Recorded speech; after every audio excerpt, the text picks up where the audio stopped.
The space around New Terra had never seen so many ships. Thousands upon thousands of alien vessels filled the dark void, their hulls glinting like deadly stars against the black canvas of space. The fleet stretched for millions of kilometers in every direction, forming a massive sphere around the human colony world. Admiral Kethvar stood on the bridge of his flagship, the Sovereign's Wrath, and watched the final ships of the Zephyrian hegemony take their positions. His forearms crossed behind his back as his compound eyes surveyed the tactical display. 53,000 warships from 12 different species all united under one banner. It was the largest military force ever assembled in galactic history. The Admiral's second-in-command, Commander Thexal, approached with measured steps. Her reptilian features showed the same satisfaction that Kethvar felt. "The final squadrons have arrived, Admiral," she reported. "All ships are in position and ready for combat." Kethvar nodded slowly. The humans had been a thorn in the hegemony's side for too long. These stubborn bipeds had refused every reasonable offer to join the galactic community under proper guidance. Instead, they insisted on expanding their territory, establishing colonies on worlds that rightfully belonged to more advanced civilizations. "Open a channel to all ships," Kethvar commanded, and broadcast to the human colony below. The communication officer's tentacles danced across the controls. "Channel open, Admiral." Kethvar straightened to his full 3-meter height. His voice carried the authority of someone who had conquered dozens of worlds. "People of New Terra, this is Admiral Kethvar of the Zephyrian hegemony. You are completely surrounded by the combined might of 12 civilizations. Your position is hopeless." On the planet below, emergency broadcast carried his words to every human settlement. In the capital city of New Geneva, Governor Marcus Webb watched the alien fleet through his office window. The ships were visible even in daylight, dark specks against the blue sky like an invasion of mechanical locusts. "We offer you one final chance for peaceful surrender," Kethvar continued.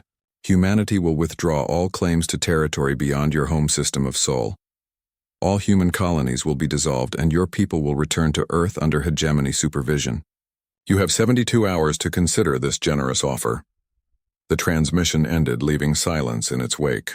Across the galaxy, other species monitored the situation with intense interest. The Kandorian Trade Federation had placed bets on how quickly the humans would surrender. The peaceful Etherians prayed for a bloodless resolution. Even the mysterious Void Wanderers turned their ancient sensors toward New Terra. Everyone expected the same outcome. Humanity would have no choice but to submit. No single species could stand against the combined might of the hegemony. The humans had fought bravely in smaller conflicts, but this was different. This was overwhelming force that could not be resisted. On New Terra, Governor Webb convened an emergency council meeting. The colony's military commander, General Patricia Stone, spread holographic displays across the conference table. "We have perhaps 200 ships in the system," she said grimly, "against 50,000. The math is not in our favor. What about reinforcements from Earth?" asked Dr. Chen, the colony's chief scientist. General Stone shook her head. "Even if Earth sent every ship in the fleet, we'd still be outnumbered 20-1. And they can't get here in less than a week." Webb stared at the tactical display showing the massive alien fleet. Red dots surrounded New Terra like a deadly constellation. "Have we heard anything from Earth Command?" "Yes, sir," the communications officer reported. "They acknowledge our situation and are considering options." The vague response worried everyone in the room. What options could Earth possibly have against such overwhelming force? The human military was advanced for their age as a spacefaring species, but they were still newcomers compared to civilizations that had ruled the stars for thousands of years. Meanwhile, on the hegemony flagship, Admiral Kethvar reviewed intelligence reports about human military capabilities. Their weapons were crude but effective. Their ships were fast but lightly armored. Most importantly, their numbers were limited. The humans had spread themselves thin across dozens of colonies, leaving each world vulnerable to concentrated attack. "Admiral," Commander Thexal said, interrupting his thoughts, "long-range sensors are detecting something unusual." Kethvar turned toward the sensor station. "Elaborate." "A single ship has emerged from hyperspace at the edge of the system. It appears to be human in design." The Admiral's mandibles clicked with amusement. "One ship? Are the humans planning to ram us?" "Unknown, sir. The vessel is maintaining distance and broadcasting a diplomatic frequency." Kethvar considered this development. Perhaps the humans were already ready to surrender. A single ship could carry their delegation to discuss terms. It would save everyone time and effort. What class of vessel? He asked. The sensor operator's expression showed confusion. Unknown, Admiral? It doesn't match any ship in our database. The design is unusual. On the main display, the human ship appeared as a small blip at the edge of sensor range. It was tiny compared to the massive hegemony dreadnoughts, hardly worth noticing among the thousands of alien vessels. Back on New Terra, Governor Webb received an urgent message from the approaching ship. The transmission was brief and cryptic. UES Prometheus requesting permission to handle negotiations. Please stand by. Who the hell is the Prometheus? General Stone demanded. That ship isn't in any of our fleet registers. Dr. Chen pulled up Earth's military database on her tablet. There's no record of any ship by that name. But the communication codes are authentic. Webb stared at the single human ship on their display. It looked impossibly small against the backdrop of the alien armada. What are they thinking? One ship against 50,000? The same question echoed across the hegemony fleet. Tactical officers reported the lone human vessel to their commanders with barely concealed contempt. Some suggested it might be a trick, perhaps carrying a planet-killer weapon. Others dismissed it as human stupidity. Admiral Kethvar watched the approaching ship with growing irritation. The humans were clearly mocking him, sending a single vessel as if to insult the massive force he had assembled. Did they think this was some kind of joke? Scan that ship thoroughly, he ordered. I want to know exactly what we're dealing with. The results only added to the mystery. The human vessel showed normal energy signatures for its size. No massive weapons, no unusual power readings. It appeared to be exactly what it looked like. A single, unremarkable ship. Admiral, the communications officer reported. The human vessel is requesting a meeting. They want to discuss terms. Kethavar's 4 eyes narrowed. The audacity was almost admirable. Do they have a full diplomatic party aboard? Negative, sir. According to their transmission, there is only one negotiator. The bridge fell silent. One person. The humans had sent one person to negotiate against the largest military force in galactic history. Either they were completely insane or they knew something that the hegemony did not. Sir, Commander Thexal said quietly, this could be a waste of time. Perhaps we should simply begin the attack. Kethvar considered this option. The humans had 72 hours to respond and barely 12 had passed. But their response was so bizarre that it demanded investigation. What could one ship and one negotiator possibly accomplish? No, he decided. I want to hear what they have to say. This should be entertaining. The UES Prometheus continued its steady approach toward the hegemony fleet. Inside its small bridge, Captain Sarah Chen reviewed her orders one final time. The message from Earth Command had been clear. Demonstrate humanity's new capabilities and end this threat permanently. She looked at the massive alien fleet surrounding New Terra and smiled. They had no idea what was coming. The UES Prometheus drifted closer to the massive hegemony fleet, looking like a minnow approaching a school of whales.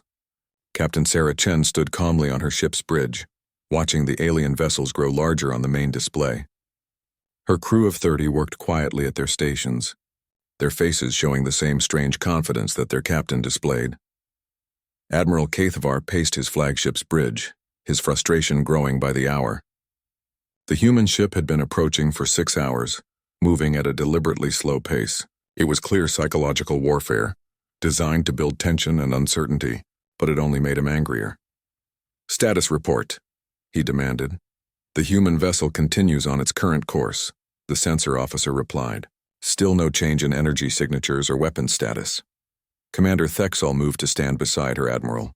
Sir, our intelligence networks have been working to identify this ship. There are no records of a vessel called Prometheus in any human fleet registry. It appears to have been constructed in complete secrecy. Kethvar's mandibles clicked thoughtfully. A prototype, perhaps. Some kind of experimental technology. Unknown, Admiral. The ship's design is unlike anything in our database. It appears to incorporate elements from multiple human ship classes, but with significant modifications. On New Terra, Governor Webb watched the approaching negotiation with growing anxiety. Earth Command had sent only brief messages confirming that the Prometheus was operating under official authority. Beyond that, they had provided no information about the ship or its mission. "I don't like this," General Stone muttered. "One ship against 50,000. It's suicide." Dr. Chen looked up from her analysis displays. "Maybe that's the point. Maybe they're planning to martyr themselves to send a message." Webb shook his head. "No. Earth Command wouldn't waste resources on a symbolic gesture. They must have a plan." The hours passed slowly as the Prometheus drew nearer to the hegemony fleet. Across the galaxy, other civilizations watched the drama unfold. The Etherian Council sent prayers for peace. The Kandorian Trade Federation increased their bets on human surrender. The Void Wanderers simply observed in silence. Finally, the human ship reached the outer edge of the alien formation. It moved between the massive dreadnoughts like a child walking among giants. Some of the smaller hegemony vessels could have swallowed the Prometheus, whole without strain. "Incoming transmission from the human ship," the communications officer announced. Admiral Kethvar straightened his uniform. "Put it through." The main display activated, showing the bridge of the human vessel. A woman in a crisp blue uniform stood in the center of the image. She appeared to be in her 40s, with graying hair and calm brown eyes. Her expression showed no fear, no uncertainty. She looked like someone discussing the weather. "Admiral Kethvar," she said with a slight nod. "I am Captain Sarah Chen of the United Earth ship Prometheus. Thank you for agreeing to this meeting." Kethvar stared at her in disbelief. "Captain Chen, are you aware that you are surrounded by over 50,000 warships representing 12 different civilizations?" "Yes, Admiral. I count 53,412 vessels to be precise." Her smile was polite but cold. "Quite impressive. The hegemony has certainly made its point. Then you understand the futility of resistance. Your single ship cannot possibly—" "Admiral," Chen interrupted gently, "I think there may be some confusion. I'm not here to surrender. I'm here to give you an opportunity to reconsider your position." The bridge fell silent. Commander Thexal's scales bristled with indignation. Several officers muttered among themselves in their native languages. The human's audacity was beyond comprehension. Kethavar's voice turned dangerously quiet. "Reconsider our position? Captain, you are one ship. We are 50,000. Explain to me how this mathematics works in your favor." Chen clasped her hands behind her back. "Admiral, may I ask how familiar you are with recent developments in human technology?" "Your technology is adequate for a young species, but hardly revolutionary. You still use conventional fusion drives, primitive particle weapons, and basic defensive systems." "That was true until recently," Chen acknowledged. "However, Earth's research facilities have made some significant breakthroughs in the past year. Developments that change the fundamental nature of space warfare." Kethvar's compound eyes narrowed. "What kind of developments?" "We've mastered quantum dimensional manipulation, Admiral. The ability to selectively alter the fabric of spacetime itself." The alien officers exchanged glances. Quantum dimensional theory was well known to advanced civilizations, but the practical applications had always been considered impossible. The energy requirements alone would exceed the output of entire star systems. "Impossible," Commander Thexal declared. "Such technology would require energy sources beyond your civilization's capabilities." Chen's smile widened slightly. "That's what we thought too, until our scientists discovered how to tap directly into zero-point energy fields. The power source is, for practical purposes, unlimited." Admiral Kethvar studied the human captain's face, looking for signs of deception. Her expression remained perfectly calm and confident. Either she was an exceptional liar, or she genuinely believed what she was saying. "Captain Chen," he said slowly, "if such technology existed, it would revolutionize galactic civilization. Why would humanity develop it in secret? Because we learned from history, Admiral. When a primitive species develops advanced technology, more established civilizations tend to take it away from them. We preferred to perfect our capabilities before revealing them." The implications of her words sent ripples of unease through the hegemony bridge crew. If the humans had actually developed such technology, the balance of power in the galaxy would shift dramatically. "Assuming your claims are true," Kethvar said carefully, "what exactly are you proposing?" "A demonstration, Admiral. I believe your fleet would benefit from seeing our capabilities firsthand before making any irreversible decisions." The Admiral considered this request.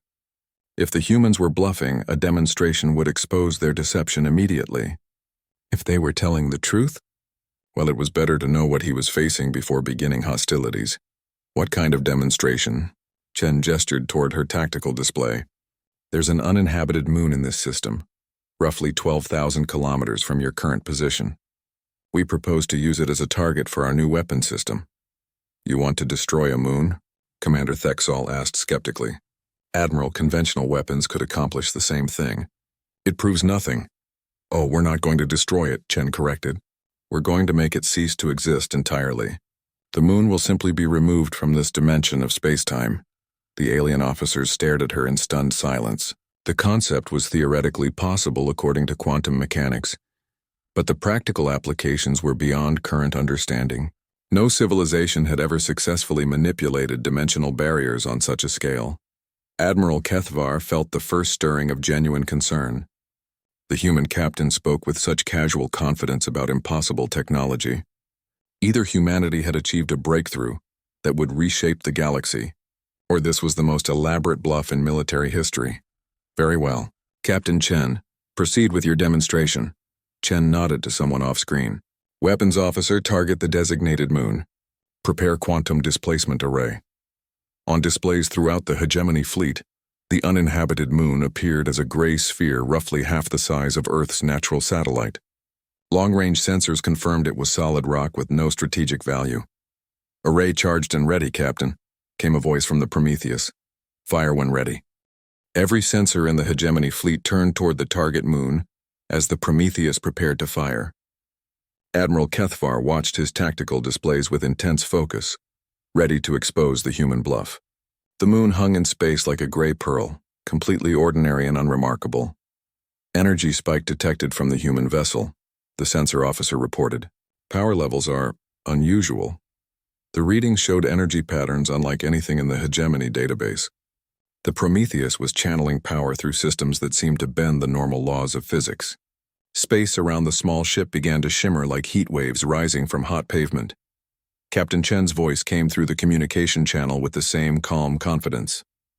Firing in 3, 2, 1, mark. Nothing visible happened. No beam of energy crossed the space between the Prometheus and the moon. No explosion lit up the darkness. For a moment, the alien officers began to relax, thinking the demonstration had failed. Then the moon simply wasn't there anymore. 1 second it existed as a solid celestial body with its own gravitational field and orbital mechanics. The next second, there was only empty space where it had been. Not debris, not an expanding cloud of dust, not even radiation signatures. Just nothing. The silence on the hegemony flagship stretched for long seconds as every officer tried to process what they had witnessed. Commander Thexall's scales had turned pale with shock. The sensor operator stared at his displays as if they were malfunctioning. Confirm target status, Admiral Kethvar ordered, his voice hoarse. Sir, the moon is gone. Completely gone. No trace remains in any spectrum. Check for cloaking devices, dimensional displacement, matter conversion, anything. The sensor teams worked frantically, running every scan in their databases. The results were identical across all readings. Where the moon had existed moments before, space was completely empty. Even the gravitational effects had vanished instantly.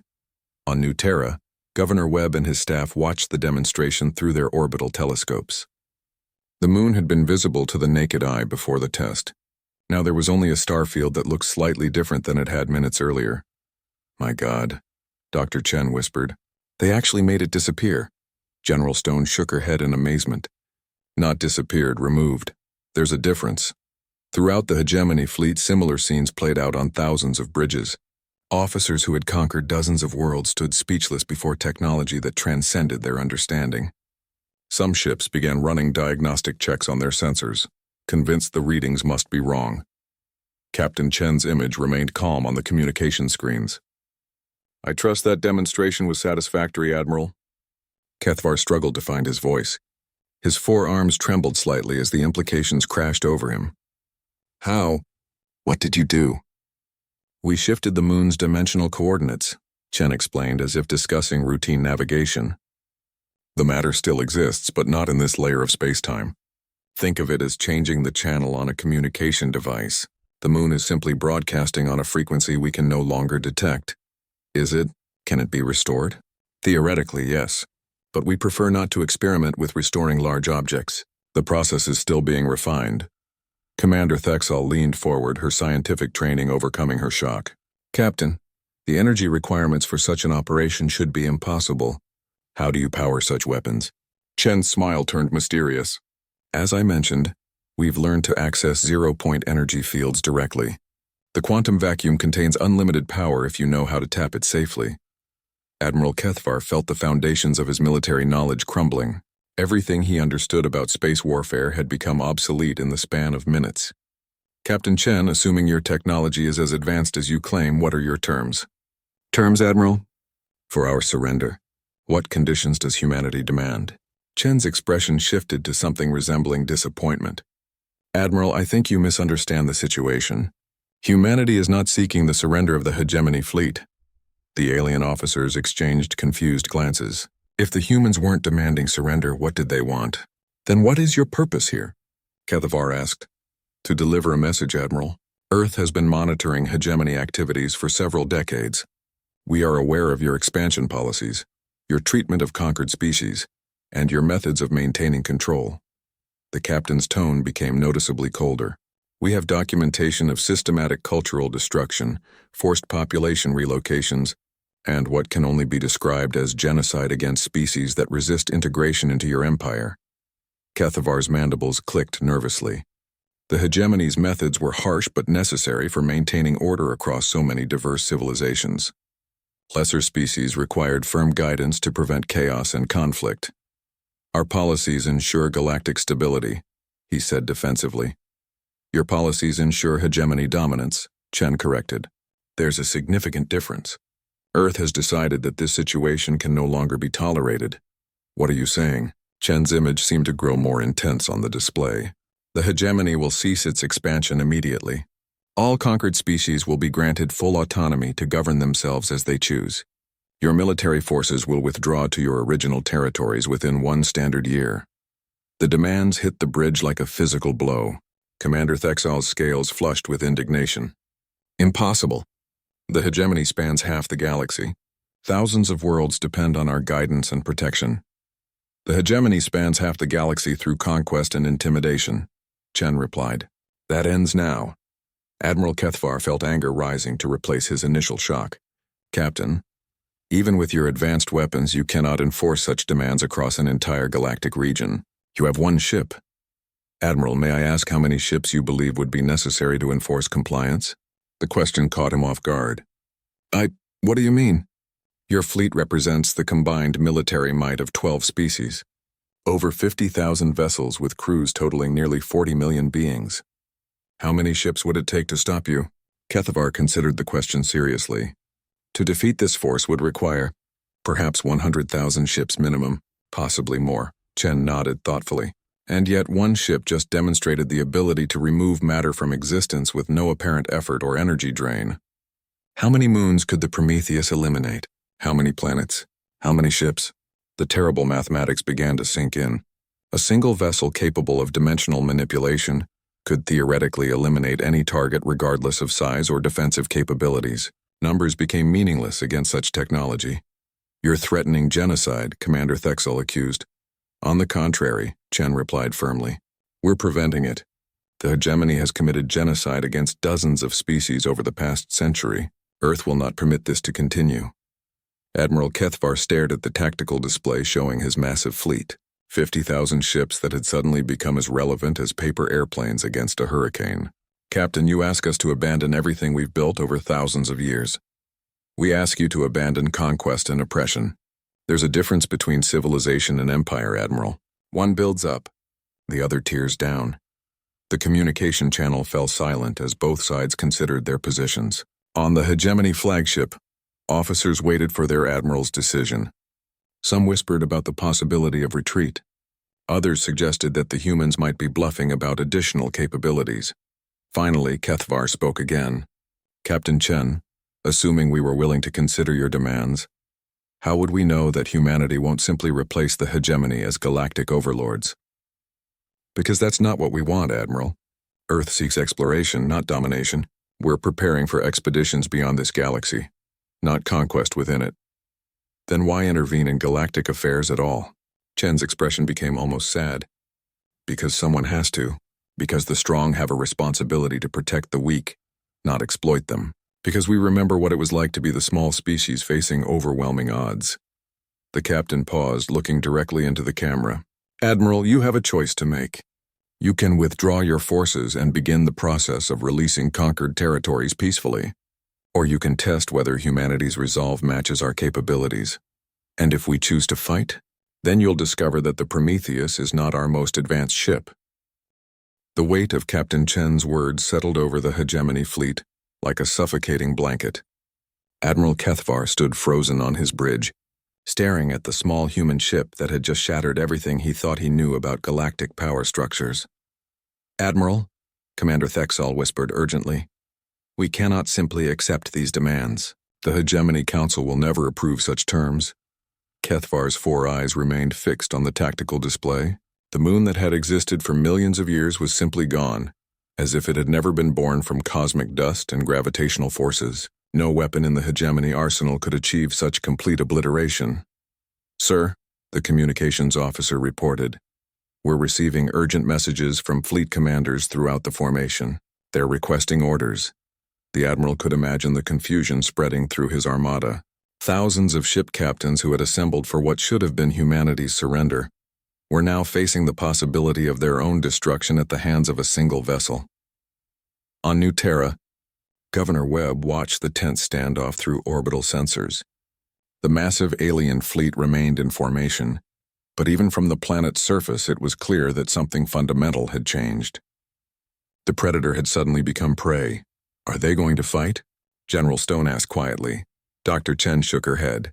Against that kind of technology? It would be suicide. But Webb wasn't so certain. In his experience, cornered animals often made desperate decisions. The hegemony had ruled through force for centuries. Being told to abandon everything they had built might push them past rational thought. Aboard the Prometheus, Captain Chen waited patiently for the Admiral's response. Her crew remained at their stations monitoring the massive alien fleet that surrounded them. The quantum displacement array was still charged and ready, though she hoped it wouldn't be necessary to demonstrate their capabilities again. Captain, her weapons officer said quietly, long-range sensors are detecting movement in the fleet formation. Several ships are adjusting position. Chen studied the tactical display with professional interest. Some of the hegemony vessels were indeed shifting formation, but their movement seemed confused rather than coordinated. It looked more like nervous energy than battle preparation. Admiral Kethvar, she said into the communication channel, I understand this is a difficult decision. Perhaps I can provide additional information to help clarify your options. The alien admiral's image reappeared on her screen, his compound eyes showing the strain of command under impossible circumstances. What kind of information, Captain? Earth has been developing quantum dimensional technology for the past 18 months. During that time, we've constructed a network of defensive installations around all human colonies and Earth itself. Each installation is capable of the same dimensional manipulation you just witnessed. The implications were staggering. If humanity had built defensive networks using such technology, any attack on human territory would be futile. Ships could be removed from existence before they fired a single shot. How many installations? Kethvar asked hoarsely. Enough, Admiral. But more importantly, our deep space monitoring stations have been tracking hegemony movements throughout the galaxy. We have detailed records of your expansion policies, your treatment of conquered populations, and your plans for future territorial acquisition. Chen's tone became more formal. Earth has decided to share this technology with oppressed species throughout hegemony space. Every world that declares independence from your empire will receive defensive installations capable of protecting themselves from retaliation. The Admiral felt the blood drain from his circulatory system.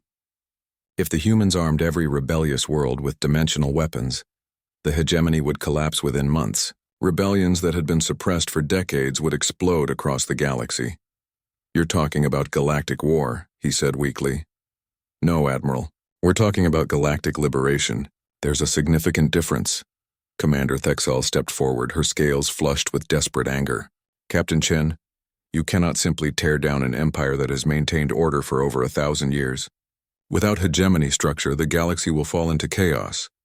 The galaxy fell into slavery, Chen replied firmly. What you call order, we call oppression. What you call structure, we call conquest. She gestured toward her own tactical display. Admiral, our intelligence networks have documented systematic genocide against the Kepler species when they refused to surrender their homeworld.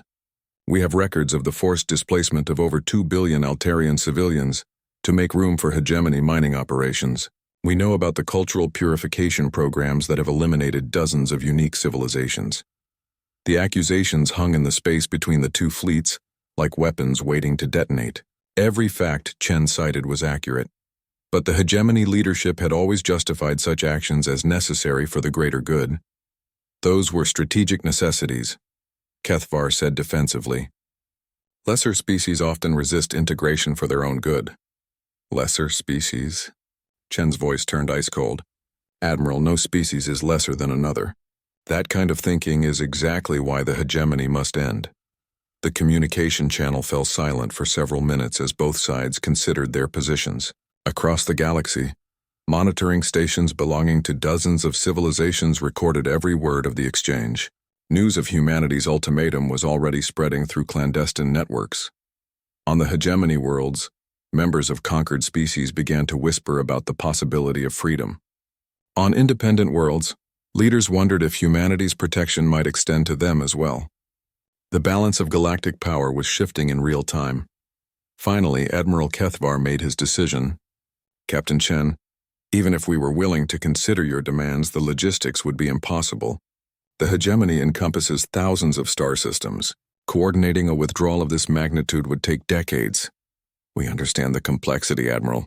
Earth is prepared to provide assistance with the transition process. We have no desire to see innocent populations suffer because of political upheaval. And if the Hegemony Council refuses these terms entirely, Chen's expression became resolute, then Earth will begin providing defensive technology to rebellious worlds immediately. The Hegemony Empire will collapse within months, but with far more violence and chaos than a negotiated withdrawal would cause. The Admiral closed his 4 eyes, feeling the weight of galactic history pressing down on him. The empire his species had spent centuries building was about to end, one way or another. The only question was whether it would end peacefully or in blood. I must consult with the Council, he said finally. Of course, Admiral. However, I should mention that Earth's monitoring stations detected the Council fleet gathering in the Proxima Centauri system 3 days ago. They appear to be preparing for a final assault on human territory. Kethvar's eyes snapped open. The Council fleet was the Hegemony's ultimate weapon, consisting of their most advanced dreadnoughts and planet-killer vessels. If the humans knew about it, that fleet is also surrounded, Admiral. Earth has positioned quantum displacement platforms throughout the Proxima system. Any aggressive action will result in the complete elimination of the Council fleet. The final piece of Kethvar's resistance crumbled. Not only was his current fleet helpless, but the Hegemony's last strategic reserve was also trapped. Humanity had outmaneuvered them completely. Captain Chen, he said quietly, what guarantee do we have that humanity will honor its commitments? How do we know you won't use this technology for conquest once the hegemony is dismantled? Chen's smile returned, but it was gentler this time. Because, Admiral, we've already had that discussion on Earth. Our government spent months debating whether to use this technology for expansion or protection. We chose protection. She gestured toward the stars visible through her ship's viewports. Humanity is preparing for expeditions to other galaxies, Admiral. We have no interest in ruling this one. We simply cannot allow the continued oppression of innocent civilizations. The captain's expression became more serious. However, Earth will be watching. Any attempt to rebuild the hegemony empire or resume expansionist policies will be met with immediate intervention. Admiral Kethvar stared at his tactical display one final time, seeing his massive fleet reduced to obsolescence by a single human ship. The age of hegemony dominance was ending, not with a glorious battle, but with the quiet demonstration of overwhelming technological superiority. Very well, Captain Chen. I will contact the Council and recommend acceptance of your terms. The news of Admiral Kethvar's decision spread through the galaxy faster than light itself. Within hours of his transmission to the Hegemony Council, clandestine communication networks were buzzing with reports of humanity's ultimatum and the demonstration of their quantum dimensional weapons. On the industrial world of Kepler Prime, The surviving members of the Kepler resistance movement emerged from hiding for the first time in decades. Their homeworld had been stripped of its natural resources by hegemony mining operations, but their spirit of independence had never been broken. Elder Gentai, the last surviving member of the original Kepler Council, stood before a gathering of his people in an underground cavern that had served as their headquarters for 30 years. His aged features showed the scars of decades of resistance against impossible odds. "My children," he said in their native tongue, "the message has been confirmed through multiple sources. The humans have offered us what we have fought for since the occupation began: freedom." The cavern erupted in voices speaking a dozen different dialects of the Kepler language, all expressing the same mixture of hope and disbelief. Some wept openly at the possibility of seeing their world free again. Others remained skeptical after so many years of disappointment. Young Kithara, one of the resistance leaders born after the occupation, stepped forward. "Elder, how can we trust these humans? How do we know this isn't another false promise?" Gentai gestured toward the communication device that had brought them the news. "Because, child, they demonstrated their power before making their offer. The humans removed an entire moon from existence without destroying it. Such technology could eliminate our oppressors completely, yet they offer negotiation instead of conquest." Similar scenes played out across hundreds of worlds throughout hegemony space. On Altair 7, the displaced populations in the labor camps began organizing for the first time in generations. On the agricultural worlds of the Rigel system, farming communities that had been forced to produce food for hegemony troops started planning for self-governance. The response was not universally positive. On the core hegemony worlds, military leaders argued for resistance despite the technological disparity. Admiral Vextar of the Third Fleet sent encrypted messages to his commanders, urging them to prepare for a final battle against human forces. "We cannot simply surrender our civilization to these upstart mammals," he declared in a secret meeting aboard his flagship. "The hegemony has ruled for 1,000 years. We will not be dictated to by a species that only achieved faster-than-light travel 2 centuries ago." But even among the hardcore military leadership, doubts were spreading. The footage of the moon's disappearance had been analyzed by the hegemony's best scientists and military engineers. The conclusion was universal. No known defense could stop such a weapon. On Earth, the planetary government convened an emergency session to discuss the implications of their ultimatum. President Sarah Martinez stood before the United Earth Assembly, addressing representatives from every nation and colony. "The demonstration at New Terra has achieved its intended effect," she reported. "Initial intelligence suggests that resistance movements are organizing throughout hegemony space. However, we must be prepared for the possibility that some elements will choose to fight rather than accept our terms." Director Chen of the Quantum Research Division provided a technical briefing. "Our deep space monitoring stations are tracking increased military activity in several hegemony sectors. It appears some fleet commanders are attempting to coordinate resistance efforts." The president nodded gravely. "What's our response capability if they decide to test our resolve?" "We have 47 quantum displacement platforms positioned throughout the galaxy," Director Chen replied. "Each installation can eliminate targets at ranges up to 50 light-years. Any aggressive action against human territory or newly independent worlds can be countered immediately." The implications were staggering even to Earth's leadership. Humanity had quietly become the most powerful military force in galactic history, but the responsibility was overwhelming. With such power came the obligation to use it wisely. Back on the hegemony flagship, Admiral Kethavar received the Council's response to his recommendation. The message was brief and unambiguous. Recommendation rejected. Prepare for final assault on human positions. Glory to the hegemony. The Admiral stared at the communication for several minutes, feeling the weight of command crushing down on him. The Council's pride would not allow them to surrender to a younger species, regardless of the technological disparity. "Sir," Commander Thexal said quietly, "are we really going to attack that ship?" Kethavar looked at the tactical display showing the Prometheus maintaining its position near the edge of the fleet formation. The small human vessel appeared completely untroubled by the massive armada surrounding it. "Commander, prepare a private channel to Captain Chen." "Sir, do it." The communication was established within minutes. Chen's image appeared on Kethavar's personal display, her expression showing no surprise at the contact. "Admiral," she said simply, "I take it the Council has made their decision?" "How did you know?" "Because we've been monitoring hegemony communications for months, Admiral. We know about the Council's final assault orders and Admiral Vextar's resistance movement." Kethavar felt a chill run through his circulatory system. "Captain, I want you to understand that not all of us support the Council's decision. Many fleet commanders believe that surrender is the only rational option.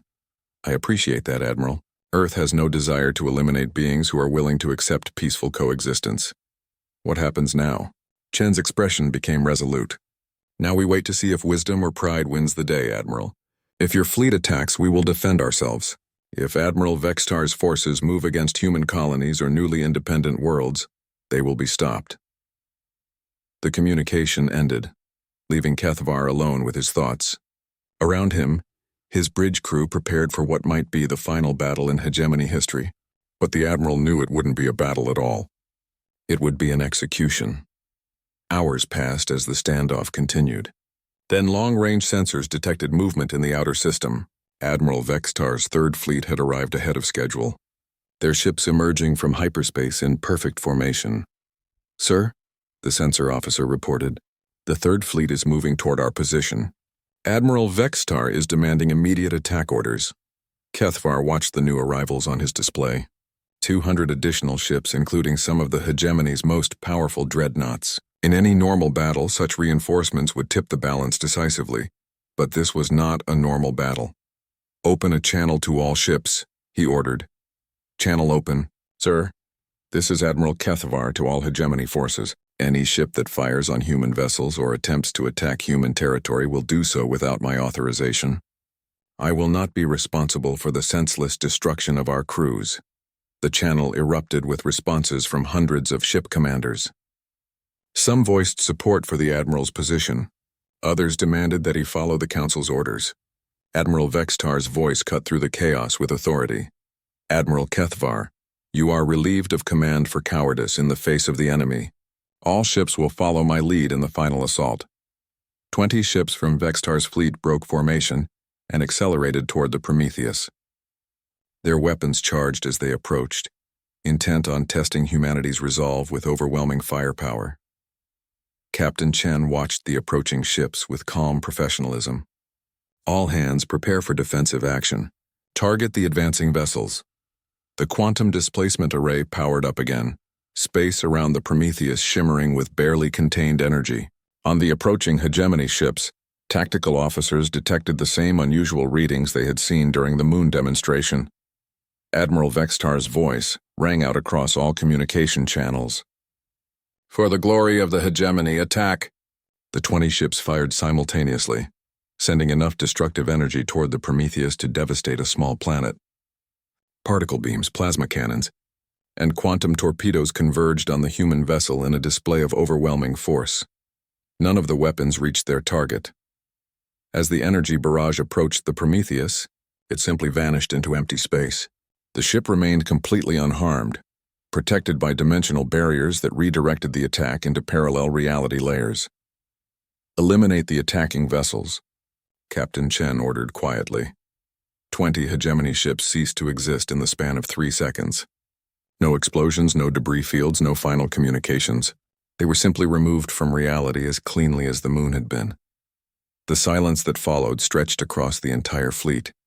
50,000 ships watched in stunned horror, as their most advanced weapons proved completely useless against technology they couldn't comprehend. Admiral Vextar's voice, when it finally came, was barely a whisper. "Impossible." Captain Chen's response carried across all communication channels with quiet authority. "The age of conquest is over, Admiral. Choose your next actions carefully."